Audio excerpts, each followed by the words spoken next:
비슷한 애니메이션이 비슷하게 그려져가지고 했지만 이야기를 잘 보시면 요셉이었음을 알 수 있어요. 그래서 오늘 같이 요셉의 이야기를 통해서 함께 은혜 받기를 원하는데요. 저희 함께 말씀 나누기 전에 기도하도록 하겠습니다. 하나님 아버지 감사합니다.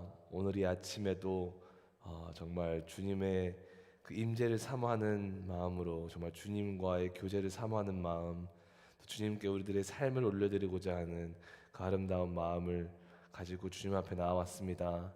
주님, 저희들의 이 시간을 주님께서 거룩히 여겨주시고 저희들의 이 작은 고백을 기뻐 받아주시며 저희들의 이 작은 인생을 주님의 거룩하신 계획 안에서 아름답게 사용하실 주님을 찬양합니다.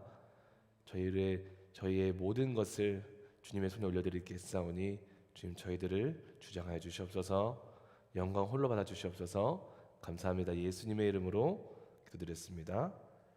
아멘. 아멘. 네, 오늘 여러분들과 함께 나누고자 하는 말씀은요, 창세기 50장 18절에서 21절 말씀입니다. 창세기 50장 18절에서 21절 말씀입니다. 제가 읽어드리도록 하겠습니다. 그의 형들이 또 친히 와서 요셉의 앞에 엎드려 이르되 우리는 당신의 종들이니이다. 요셉이 그들에게 이르되 두려워하지 마소서. 내가 하나님을 대신하리이까.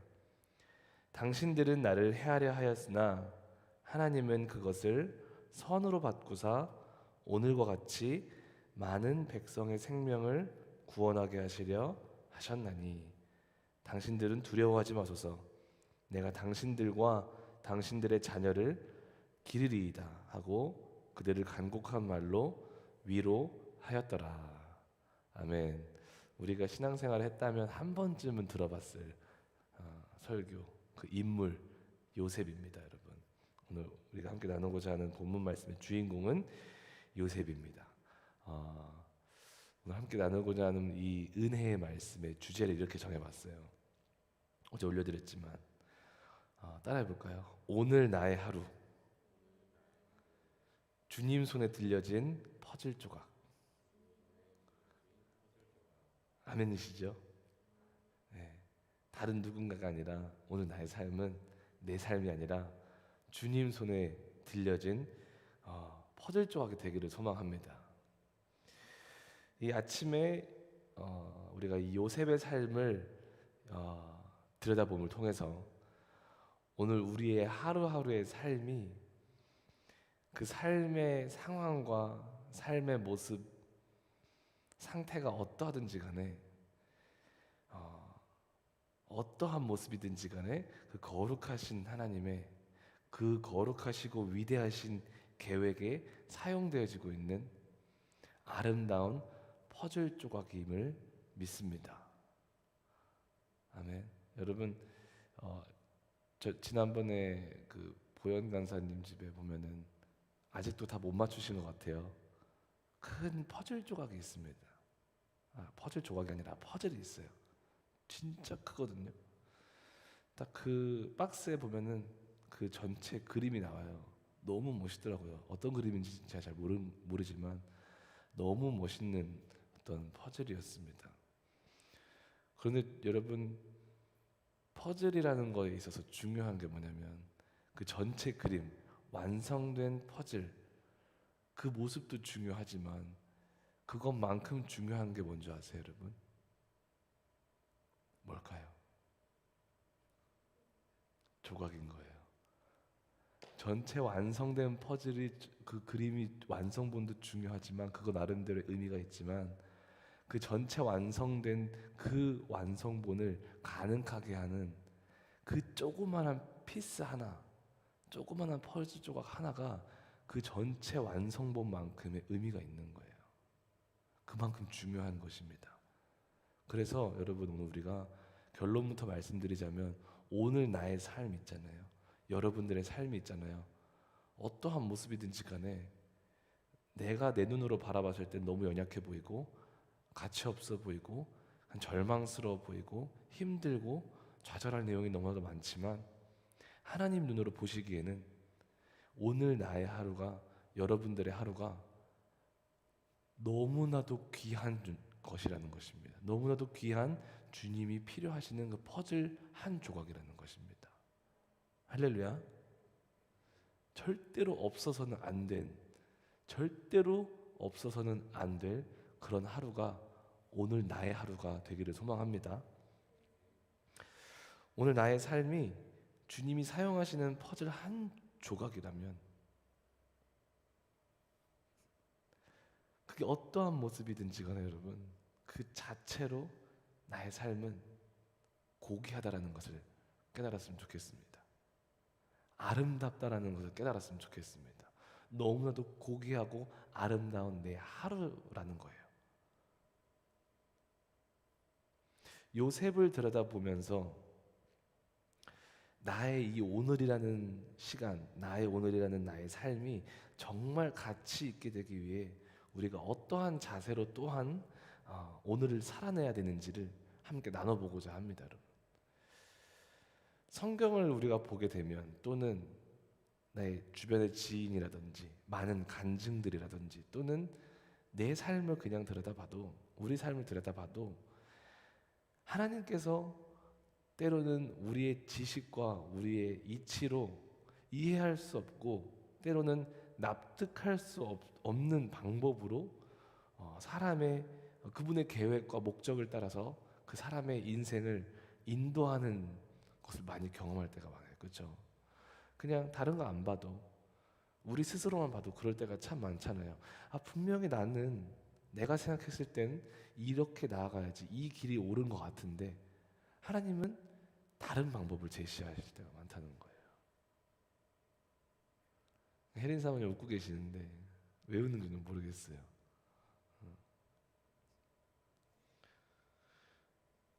요셉의 삶도 마찬가지예요. 여러분. 도무지 납득하지 않는 방법으로, 일반 사람이 이해할 수 없는 방법으로 그 요셉의 삶을 인도해 가잖아요. 우리가 요셉이라는 인물을 생각했을 때 여러분 뭐가 가장 먼저 떠오르세요? 보통 잘된 거, 총리된 거, 그 당시에 애굽은 엄청나게 힘이 있었습니다, 여러분. 어마어마한 강대국이었어요. 그 강대국의 제2인자까지, 총리까지 간 그것만 우리는 기억하고 있지 않나요? 그래서 우리 자녀도 요셉의 이름을 주면서 요셉 같은 총리 같은 사람이 되라. 그런데 마음 한구석에는 그런 것도 있잖아요. 하지만 그런 모습은 좋은데 거기까지 이르는 삶은 싫어. 여러분, 요셉에게 하나님이 꿈을 주십니다. 그리고 그 꿈을 형들에게 나눴다는 이유 때문에 미움을 사기 시작해요. 좀 좋은 꿈 좀 주시지. 요셉은 어떤 마음으로 말했는지는 모르겠어요. 순수한 마음이었을 수도 있고 또는 아닐 수도 있고요. 그것을 계기로 해서 형들에게 어떻게 될 뻔했죠? 죽임을 당할 뻔합니다. 여러분 생각해보세요. 여러분의 형제가 나를 진짜 실질적으로 죽이려고 했다고 생각해 보십시오. 그 마음이 어떠할지. 우리는 그냥 한 장, 두 장 이렇게 창세기 읽으면서 훅 지나가는 내용이지만 요셉에게 있어서는 그 사건은 정말 자신의 어떤 정체성과 그죠? 그걸 뭐라 그랬죠? 그 단어가 기억이 안 납니다. 어쨌든 자신의 존재 자체를 되게 다시 한번 돌아보게 되는 시간이었을 것 같아요. 죽을 뻔합니다, 형제들에게. 그런데 다행히 죽지는 않지만 어떻게 됩니까? 또 팔려요. 여러분 가족이 여러분들을 그냥 사랑하지도 않고 죽이려다가 차마 못 죽이고 그냥 다른 나라에 팔아버렸다고 한번 생각해 보십시오. 어떠셨겠습니까? 그 순간에 상상에 가지 않지 않습니까? 근데 하나님은 어떻게 이런 길로 인도하실까? 왜 이렇게 인도하실까? 그 순간순간의 삶의 그 요셉의 삶의 그 퍼즐들을 봤을 때 우리가 이해할 수 있는 게 단 한 가지도 없다는 거예요. 또 그렇게만 끝납니까? 그래도 요셉을 봤을 때 요셉은 참 성실한 사람이에요. 그렇죠? 열심히 합니다. 그런데 보디발의 집에서 그 아내에게 어떤 누명을 쓰죠? 강간범 누명을 씁니다.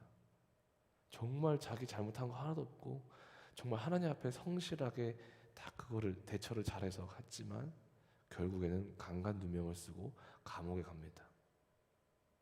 그러면 그쯤 되면 좀 구원 좀 해주시지, 좋은 길로 좀 인도 좀 해주시지. 잘 풀리는 것 같다가 또 그렇게 돼버리니까 도대체가 이해할 수가 없었을 것입니다. 요셉은 내 삶은 도대체 왜 이럴까. 근데 또 희망선이 또 하나 보입니다, 여러분. 거기 안에 그 이제 그 술관원장이 있었잖아요. 그 떡 굽는 관원장도 있었잖아요. 그들의 꿈을 해석해 줌으로 또 하나의 소망이 생기는 거예요. 정말 요셉이 그 꿈을 해석해 준 것처럼 한 명은 복귀를 하고 한 명은 정말 죽습니다. 근데 그 복귀한 사람에게 약속을 하잖아요. 꼭 다시 복귀를 하면 나 좀 기억해 주소. 내가 요셉 당신 꼭 기억할게. 너 정말 대단해. 그런데 어떻게 됩니까? 잊어버립니다. 잊혀져 있는 인생을 사는 거예요. 거기서 얼마나 낙막해서 믿는 도끼에 발등 찍히는 그런 삶을 사는 거예요. 경험해 보셨습니까, 여러분? 배반당하고 잊혀져 본.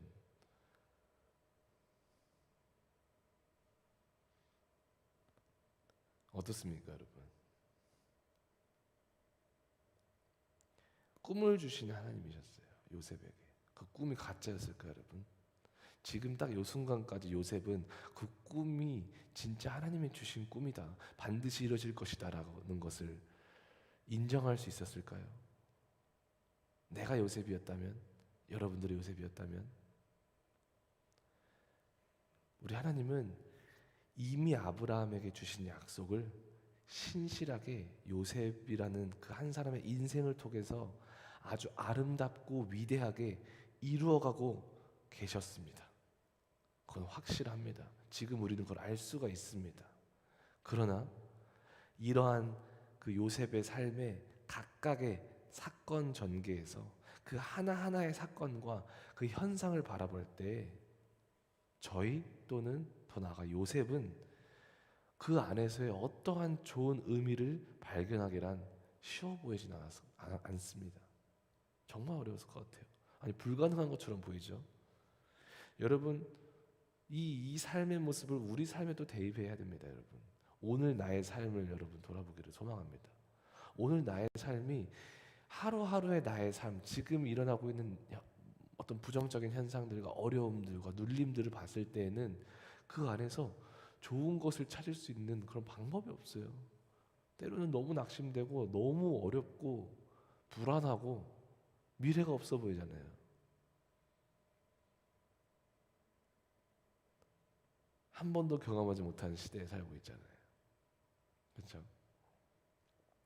하지만 한 가지 확실한 것은요, 하나님이 그분의 위대하신 계획, 바로 하나님의 나라를 세워가는 일에 그 하나님의 사역을 이루시기 위해 그 모든 요셉의 삶의 퍼즐을 조각들로서 한 대로 모아서 역사하셨던 것입니다.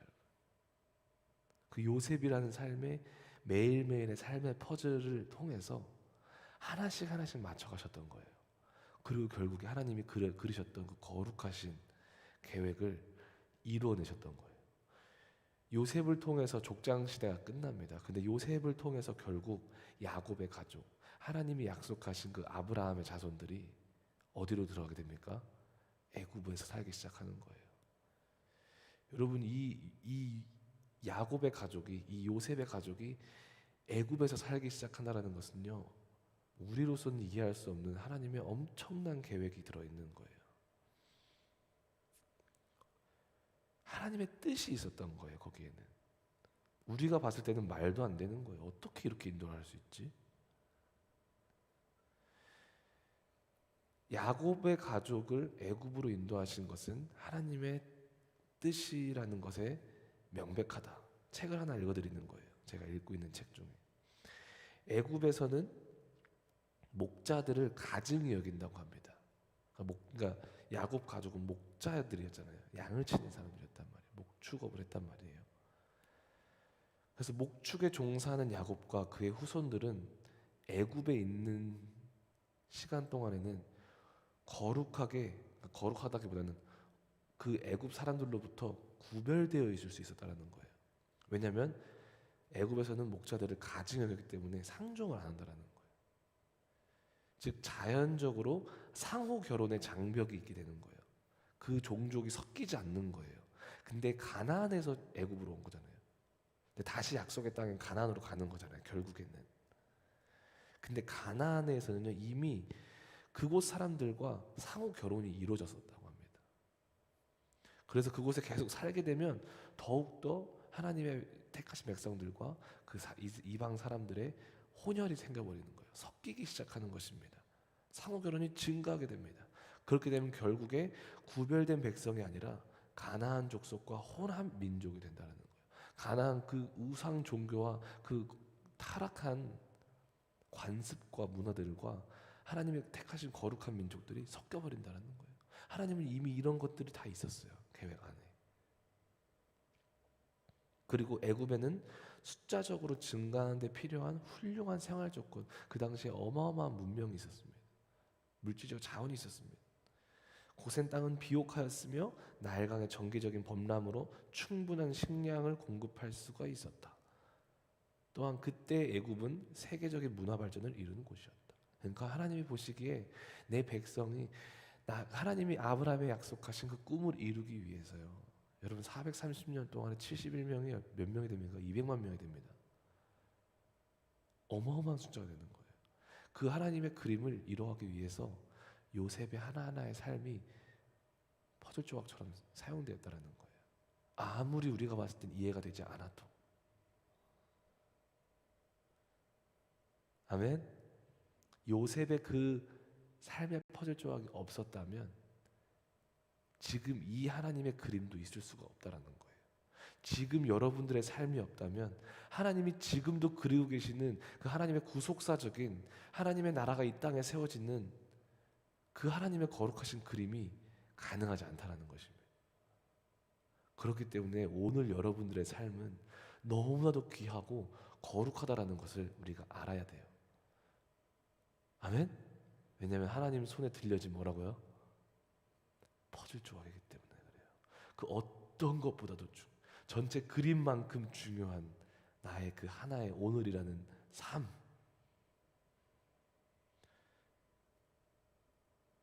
오늘 나의 삶을 대하는 태도가 달라지겠죠. 할렐루야. 할렐루야. 중요한 것은 이 퍼즐 조각이 하나님께서 아름답게 사용하시기 위해서 우리의 오늘을 대하는 자세가 너무 중요해요. 요셉이 그랬던 것처럼. 요셉은 그냥 하나님 막 거절하고 원망 불평하고 막 그렇게 하는데 그냥 하나님이 자기 주도적으로 이끌어 가신 게 아니에요. 쌍방향의 레스폰시빌리티가 있었다는 거예요. 하나님은 하나님의 책임이 있으셨고요. 요셉도 그 하나님의 신실하신 인도 앞에서의 반응을 해야 되는, 거룩한 반응을 해야 되는 레스폰시빌리티가 있었다는 것입니다. 오늘 우리들의 책임이 무엇일까? 이거 한 가지만 기억하면 됩니다. 요셉이 했던 것처럼. 무엇일까요, 여러분? 창세기 50장 19절 20절. 요셉이 그들에게 이르되 두려워하지 마소서. 내가 하나님을 대신하리이까. 당신들은 나를 해하려 하였으나 하나님은 그것을 선으로 바꾸사 오늘과 같이 많은 백성의 생명을 구원하게 하시려 하셨나니. 여러분은 어떤 자세입니까? 바로 어떤 상황에 우리가 처하든지 어떤 하루를 내가 살아가든지 좋은 상황이든지 나쁜 상황이든지 하나님이 나의 삶의 주인이시다라는 것을 인정하는 것입니다. 하나님이 나의 삶의 주어이시다라는 것을, 주체이시다라는 것을 인정하는 거예요. 내가 하나님을 대신하리까. 하나님이 이 악을 선으로 바꾸셨나이다. 자기가 바꾼 게 아니에요. 내가 노력해가지고 애굽의 총리가 돼서 지금 당신들에게 선을 베푸는 게 아니라니까. 하나님이 여기까지 하신 것입니다. 그런데 내가 감히 내가 어떻게 하나님의 자리를 내가 대신할 수 있겠습니까? 하나님이 이 모든 것을 뜻하셨습니다. 하나님은 선하게 행할 것입니다. 그게 요셉의 자세였다는 거예요, 여러분. 아멘. 이것이 그 누구도 이해할 수 없었던 자기 자신도 때로는 너무나도 혼돈스럽고 혼란스러웠을 그 자신의 삶의 퍼즐 조각들 하나하나를 통과하면서 가졌던 요셉의 마음이었던 거예요. 그렇지. 주님이 나와 함께 계시지. 주님이 나를 이곳으로 인도하셨지. 주님이 지금 나와 함께 하시지. 오늘 이 순간에 가장 절망적이고 소망 없는 것 같은 이 순간에도 사람들은 나를 다 버려도, 내 형제들은 나를 다 버려도 우리 주님은 나를 버리지 않으셨다. 주님은 영원히 나와 함께 하신다. 다른 말로 하면 하나님 앞에서 살아간 거예요. 요셉은 항상 하나님을 내 삶의 모든 영역 가운데 둔 거예요. 이것이 회복되기를 원합니다. 이것이 회복될 때 우리 교회 중심 말씀 누가복음 17장 21절 말씀 22절, 하나님의 나라는 저기 있다 여기 있다 하지 못한 하나님의 나라는 내 안에 있다. 이게 회복되는 거예요. 아멘. 하나님 앞에 내가 어찌 득죄하리까. 그 보디발의 아내가 유혹했을 때 아무도 없었잖아요. 그때 그곳에 요셉은 한 분을 모시고 계셨어요. 하나님, 여호와 하나님. 요셉 상황은 충분히 죄 지을 수 있어요. 보디발이랑 같이 그거 쿵짝쿵짝 하면은 더 높은 자리를 찾을 수 있지 않겠어요? 그 젊은 나이에 그런 욕망이 없었겠어요? 아니었어요. 요셉은 하나님 앞에 살았습니다. 하나님을 인정하는 삶을 살았습니다. 아멘. 오늘 우리 스스로에게, 우리 모두에게 도전하기를 원합니다. 오늘 나의 이 하루를 살아갈 때 우리도 요셉과 같은 믿음으로 살아가기를 소망합니다. 아멘. 여러분들의 삶은 거룩하신 하나님 손에 들려있는 거룩한 하나님의 퍼즐임을 잊지 말고 오늘 하루를 승리하시기를 주님의 이름으로 축복합니다. 우리 시간 같이 기도하며 나가도록 하겠습니다.